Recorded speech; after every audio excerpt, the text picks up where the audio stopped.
okay kudena Ndoda ukutembe Chinese power Kenzo we makomedi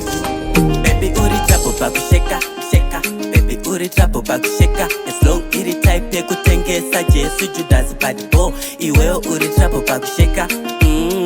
Nemisema ndirovesa nebuka mastanzi newewe tarisa sikete wakapeka kauno kaka unenge uri player mai mwana baby ndati tamba tamba iwe ndikude mumaziso mangu skini yakabaka baka iwe Ndoda iwe amaisha pese pandofamba famba iwe ndona iwe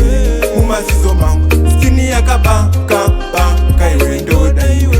amaisha baby ndati tamba tamba iwe ndikude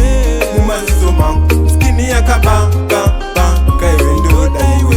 amaisha pese pandofamba famba iwe ndona iwe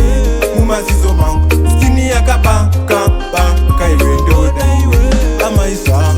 baby uri ndandi iwo uri rekeni unondiendesa kamudenga rechi 7 Ndoda tigare tese kakuno kuku 7 ndakatosiya kutambana na beveni ndiri momulafu aiwa ilong jen Ndoda kuenda newe kakulong jen inini iri baskoro iwewe uri jen usazondirwadzise pamaekota ben baby ndati tamba tamba iwe ndikude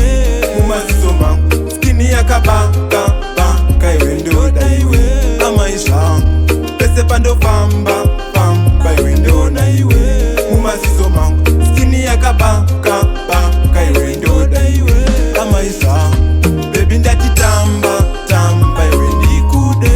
mumaziso mangu skini yakabaka baka iwe Ndoda iwe amaisha pese pandofamba famba iwe ndona iwe mumaziso mangu skini yakabaka baka iwe Ndoda iwe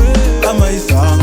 baby uri chapo pakusheka sheka baby uri chapo pakusheka as long iri type yekutengesa Jesu Judas bad boy iwewe uri chapo pakusheka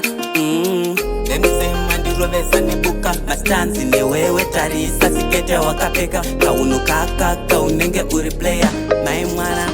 baby ndati tamba tamba iwe ndikude